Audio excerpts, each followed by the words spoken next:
Well, hello everybody, this is Toaster here. Well, that was shit. Hey everybody, this is Toaster here, and welcome to a video that has been a long time coming. And what is that video, you may be asking? Well, just use your eyes and look down a little bit, you freaking ding. Just kidding.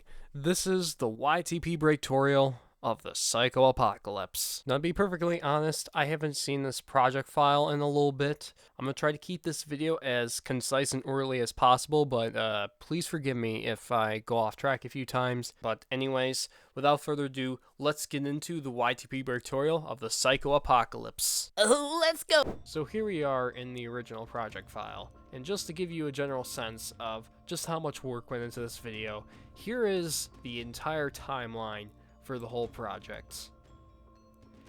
Yeah, it's pretty messy, but you know what? My motto is, if it's a messy timeline, it's a good timeline. As far as the disclaimer goes, there's not really a whole lot of different things that I did with it.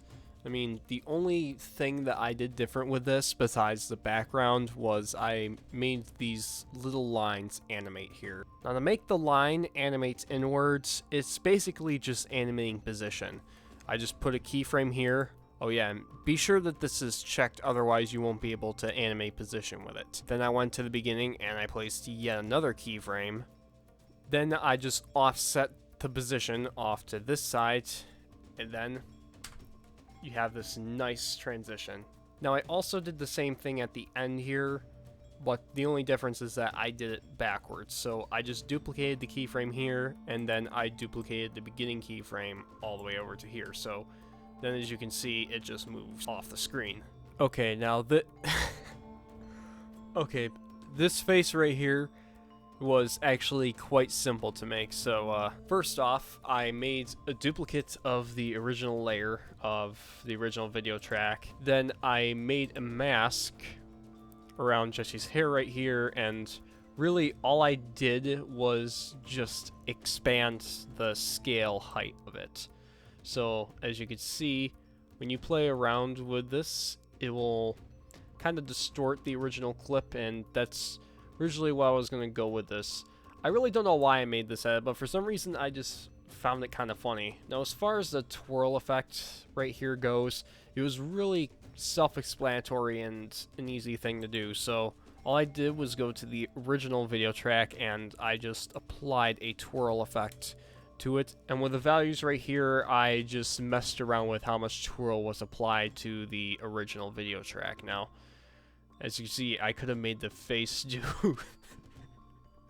What the fuck? I could have made the face twirl like this, or I could have made it go like this, which is what I did with the original video. This is kind of a funny effect to play with. Okay, now this scene I think is probably one of my most favorite out of the entire YTP. This is a scene where I just take a whole bunch of freaking whatever the hell this image is, and I just paste it all over Jesse's room. Now, in order to do that, I just pasted several layers of Pickle Boy's face and just random parts of his room, and then I just overlaid the dildo sound on top of everything. So in order to create multiple copies of Jesse for this specific part right here, all I did was create a mask around his figure right here, and instead of just leaving it stationary like most of the masks I would use, instead I clicked the time watch right here and I animated the position of these paths right here so they would follow his position wherever he went. I don't know, let's say that I take this keyframe and like I want to show more of the background right here, so if I drag that outwards, you can see that as I keep going backwards, the keyframe will animate to wherever that goes. So basically, it's just animating position again, except with masks. So in order to create the upside down face, again, quite easy. All I did was just make a mask around his head. Then I just moved the video layer up a little bit, and then I just rotated it around like this. So there, as you can see, he has an upside down head.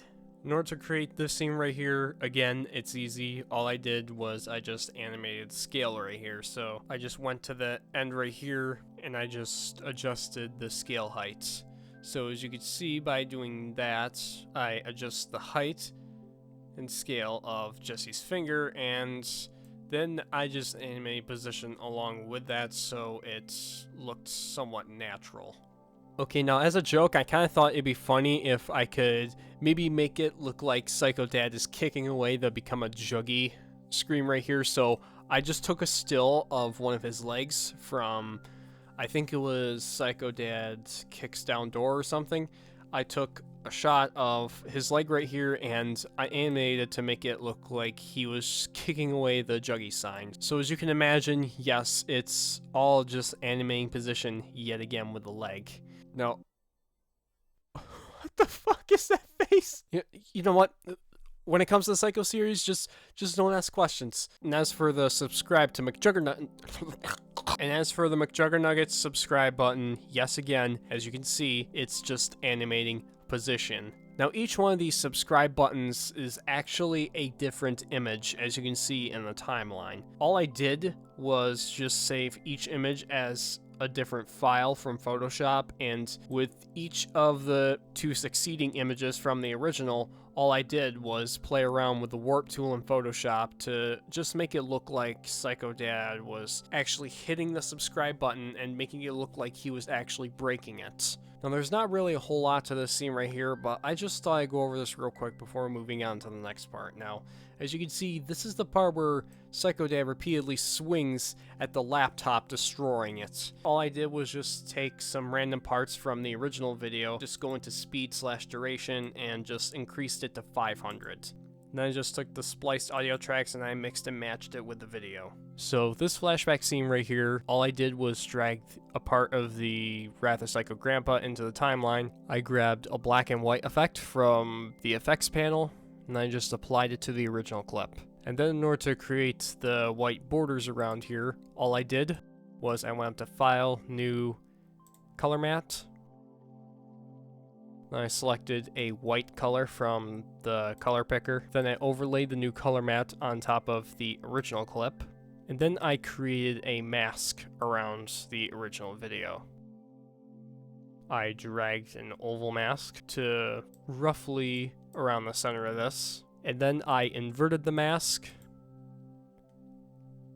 and just increased the feather on it. Now you may see that this is a bit strong, so in order to make it a bit softer, all I did was decrease the opacity of it. And I'd say that that looks pretty good. So as you can see from this clip, it progressively zooms in onto AGP's face, and it kind of has that vibration effect that you see with a lot of YouTubers' videos. Okay, so here we are with a sample clip, and this is where AGP says, "Find me a goddamn Radio Shack," and I slowed this down a little bit just so I can better show you how to do this effect. So we're going to click this down arrow on motion, and we're going to apply 2 stopwatches on position and scale. So from here, I'm just going to go to the end of the video clip, and I'm going to scale this up to some random scale, and I'm just going to position this so it's more on AGP's face. From here, it's really tedious. You just go frame by frame and you reposition it to a different part each time. Now, I'm not gonna lie when I say this effect is really tedious, but in the end, you can get a pretty funny effect. Now, to spice up this clip a little bit, I also applied a brightness and contrast effect to this, and from there I took the time watch on the contrast and I went to the end of the clip and turned up the contrast quite a bit. And here's the following effect that you will get.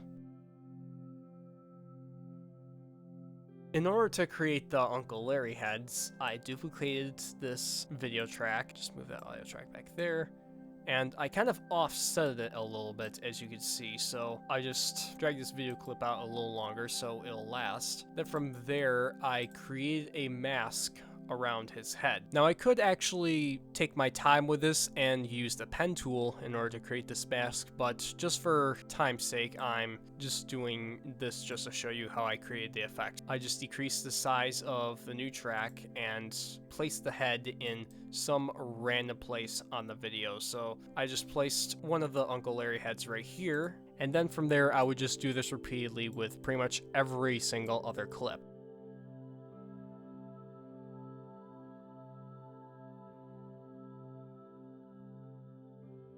And for time's sake, I'm just going to leave it as is, but as you can see, now obviously I did a lot of a better job in the final project when it came to this effect, but just for time's sake, I decided that this would be enough. Okay, so this part right here actually involves a lot of fast-paced cutting and editing. By no means am I saying that what I did here was perfect. I mean, hell, it isn't. You can still see Psycho Dad right here, even though he already left the room. As you can see, I put a lot of videos right next to each other when I was editing this. So as you could see, you have Psycho Dad busts down door playing right here, Psycho Dad shreds video games, then I have Psycho Kid crushes PS4, then we have part of the vlog right here where he's just going to South Carolina, and this is where Jesse gets into his dad's car. I sped that up to 200 just to keep the feel that he's kind of running out of the house and trying to stop Angry Grandpa from fighting Psycho Dad. Then again, we have the clip from Psycho Dad busts down door when Uncle Larry and Jesse are driving off. Now obviously, as you can see from all these cuts that I made, I tried to keep things as concise as I possibly could. Obviously, what I did was not perfect, but you know,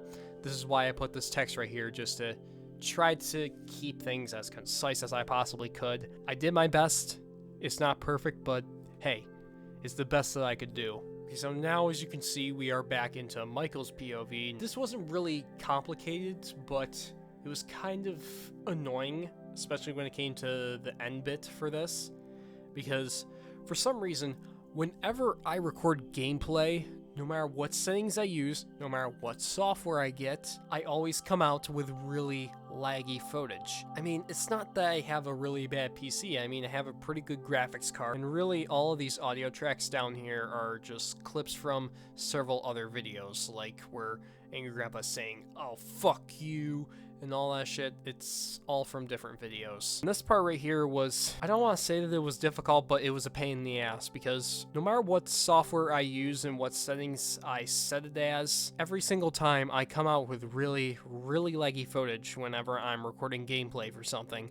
I don't know, maybe I'm just stupid, maybe I just don't know how to set settings correctly, but I've literally tried everything and nothing really works all that well, so obviously I had to speed up this clip so it doesn't look such ass as it used to. Now, as you can see, this is a scene where Angry Grandpa smacks into this other car. Now, this is Grand Theft Auto 5 footage, as you can see right in my source window. I had to scale up the video just to get rid of the stuff from down here. Now, in order to create this scene where Angry Grandpa smashes his windshield when he crashes into the other car, as you can see, I have a separate video layer for this. This is footage I just created in After Effects. I'm going to play the original video right now.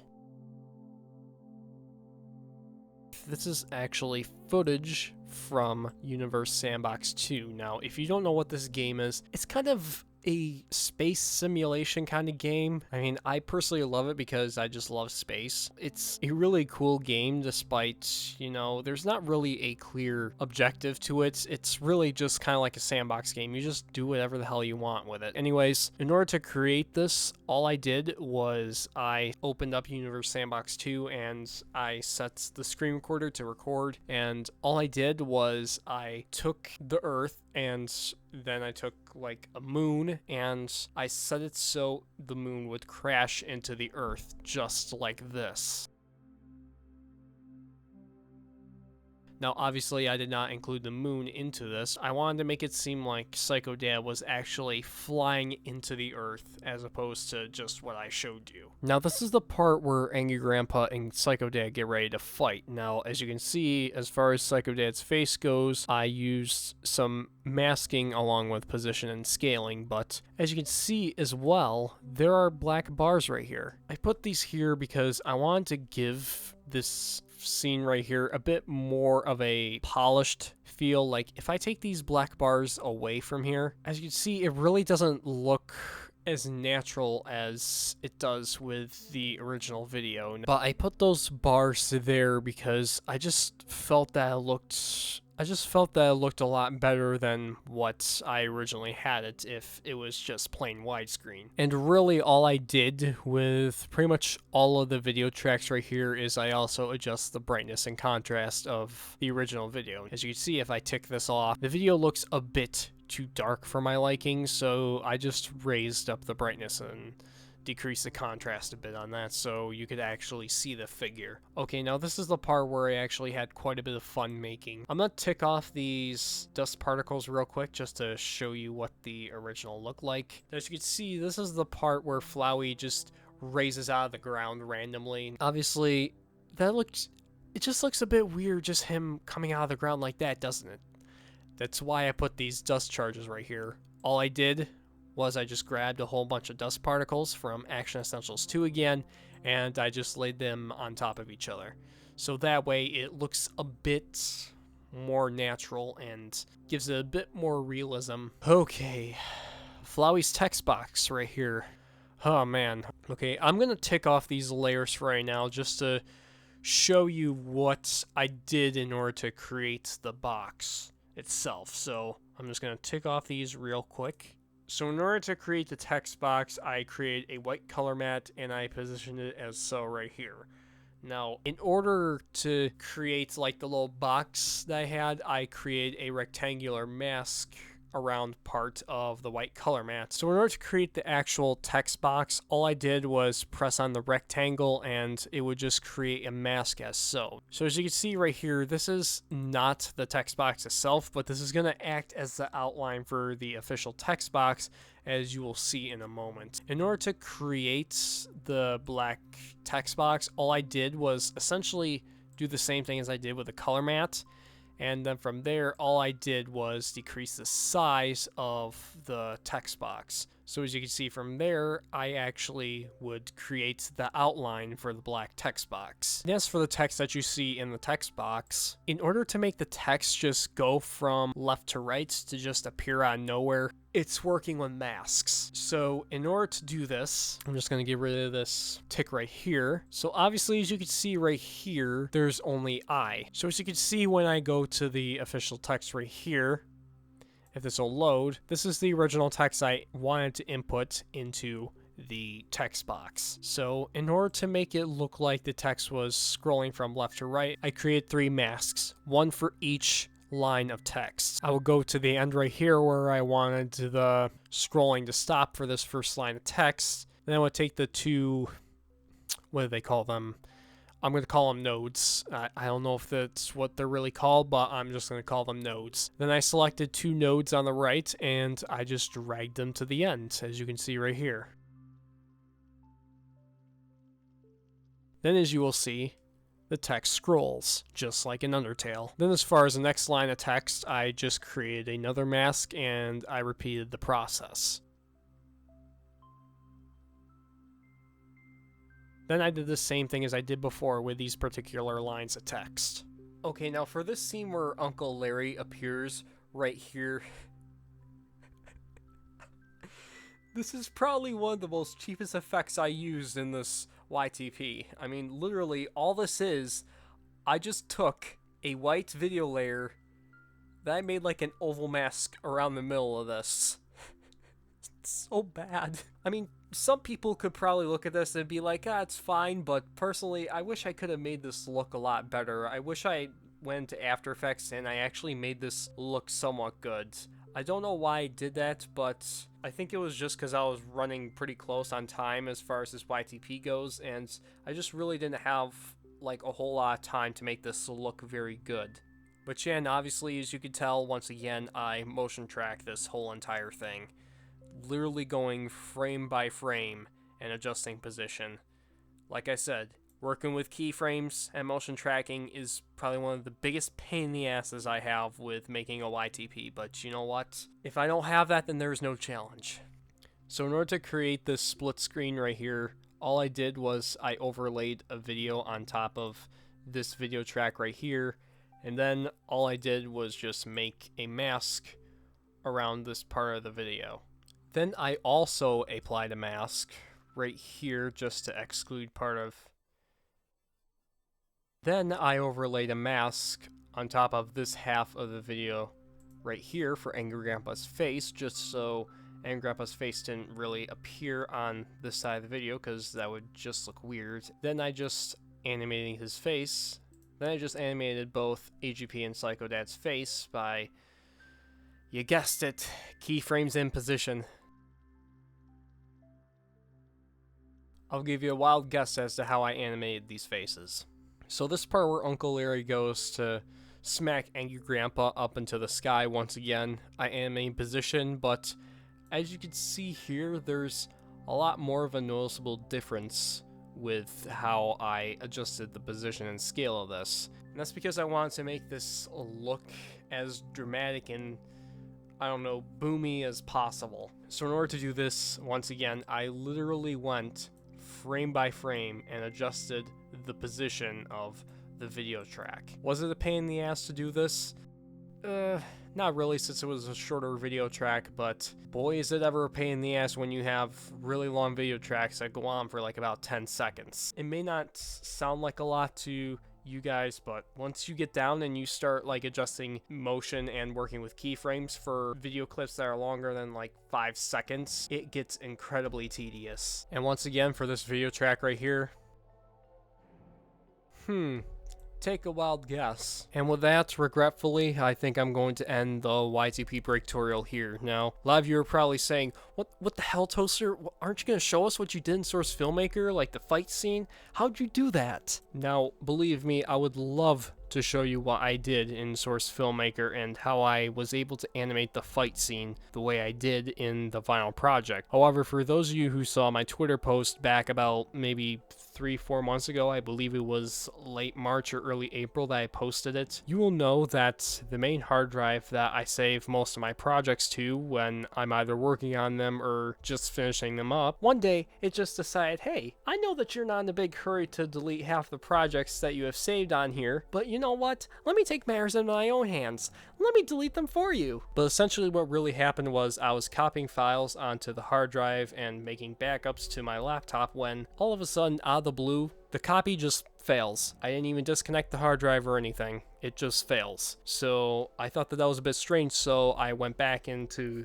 the hard drive, and lo and behold, half of the files that I have on there are just gone. They just disappeared. I checked every single folder on the drive just to be sure that I didn't just move the folder into a different place, but no. Tried using file recovery programs to try to get the files back, tried refreshing, tried disconnecting and reconnecting the drive, but nope. Nothing worked, and no matter what I did, I just could not get the files back, no matter what I did. Luckily, I still have most of the original Premiere project files in which I worked on the YTPs in, but still, I did lose quite a bit of work because of that, and I'm not trying to make this sound like a pity party for me, but I'm just saying what happened, and I lost quite a bit of files from there, and I'm afraid that the original Source Filmmaker project in which I worked on the fight scene for this YTP might have unfortunately been one of the files I lost from that. I'm hoping that's not the case. I'm going to try to do my best to try to find that project file, and if I do find it, you can guarantee that there will be a part 2 to come later in the month, where I actually show you how I animated the fight scene. But despite the troubles I had with losing my files, hopefully all of you enjoyed this video. You may have noticed I didn't go into quite as much depth as I did with the last few YTP Breaktorials, you know, like with the sentence mixing and everything, but I felt that if I went into depth again, this would be a really long video, and I really did not want to make this video like 20 minutes long. Plus, a lot of the techniques that I use for this YTP are kind of the same thing that I used with the Wrath of Psycho Grandpa, and I went over some of the more minute things in the previous YTP Breaktorials, and I felt that I would have been repeating myself quite a bit if I was to go over that. But if any of you have any questions about anything, just leave it in the comments section. I'll answer it to the best of my ability. But anyways, I guess that's it for this YTP Breaktorial, so I will see you all later in the month when I come out with other types of content, and also a new fucking YTP at long last. Anyways, again, hope you all enjoyed this. I will see you all next time. I have a smirk going on, so we're gonna try to mimic that the best that we can.